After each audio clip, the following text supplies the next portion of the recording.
сонь хөөгдөд. За 7 дугаар ангийнхын зориулаад температурын хуваарийг хэлж өгье. За температур гэдэг бол халуун хөдөлгөөнийг илэрхийлэх физик хэмжигдэхүүн. Температурыг бол 4 хуваар байдаг физикт. За тэрнээс та хүн бол хоёрыг үзэж байгаа юм байна. За нэгдүгээрх нь бол температурыг хэмждэг Цельсийн хуваар гэж байна. Цельс. За өөрийг тэмдэглэх үсэг нь бол Т гэж тэмдэглэнэ. За нэгж нь бол градус. Ц градус.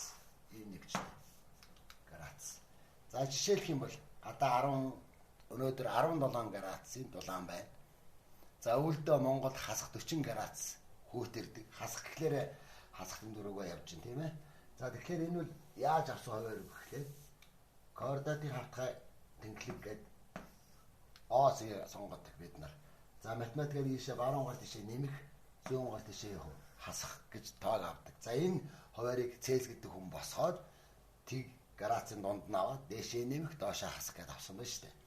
За энэ жишээлбэл юу ажиллах? Жишээлбэл одоо мөс тэг градуст хөлддөг. За ус 100 градуст яг болцлно гэж ингэж бичнэ. За энэ Цельсийн хуваараар Азийн ихэнх орнууд бол Цельс гэдэг хуваараар явдаг. Одоо монголчуудтай адилхан хасах нэмэх гэж ингэж ярих нь шүү дээ. За хоёр дахь хуваар нь бол Фаренгейтийн хуваар гэж байна. За Фаренгейтийн хуваарыг тэмдэглэхдээ Т, F гэж тэмдэглэнэ. За нэгж нь болохоор Фаренгейт. За энд одоо Америк, Герман, Англи гэх мэтлэнгээр Фаренгейтийн хуваараар явдаг. Градус гэж ярихгүй Фаренгейт гэж ярих нь шүү дээ. За Америкийн машин, Германы машин бол нөгөө одоо гадна талын температурыг хэмжихдээ Фаренгейтээр хэмжигдэг. Японы машинууд одоо Пүрүүсээр гэх мэт машинууд бол гадна талын агаарын температурыг градусаар хэмжиж байгаа юм ялгаатай байгаа. За Фаренгейтийн хуваарийг Цельсийн хуваар яаж шийдвэрлэх вэ гэхээр Фаренгейтийн хуваарийг олохдоо бидний хэрэгжилж байгаа Цельсийн хуваарийг 1.8-аар үржүүлээд дээр нь 32-ыг нэмж өгнө. За энэ томьёог хүүхдүүд маань чэйжлэх хэрэгтэй байна.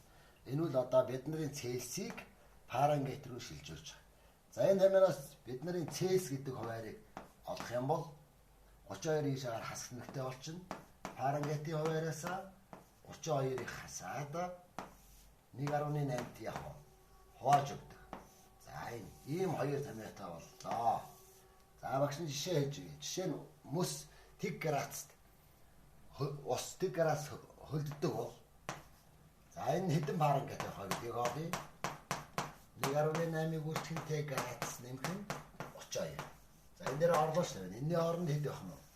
Тэг градус гэж өгсөн учраас тгийг 1.8-аар үржүүлээ. Тэг 32 үлдэж байгаа учраас 32 Фаренгейтэд ус мөс болох нэ. Хөлдөх нэ, ус хөлдөх. За 100 градус буцсан гэдгийг Фаренгейтээр шилжүүлээ. Т Фаренгейт тэнцүү.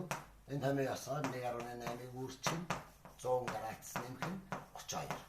Тэнцүү 1.8-аар 180, 32-ыг нэмээд 212 юу юм? Фаренгейтэд ус буцлана гэж ярих нь шүү дээ. Ус буцлана. За ийм ялгаатай. За жишээлх юм бол 48 Фаренгейт гэж өгсөн байх юм бол үүнийг градус болгоё. Цельс болгоё. Гэх юм бол доод нь томьёо ашиглана. Т тэнцүү Фаренгейт хасах нь 32 хуваах нь 1.8. Тэнцүү 48-аас хасах нь 32 хуваах нь 1.8. Тэнцүү за үүнийг батхад градус гарах бидний градус. За ийм байдлаар шилжүүлж бод.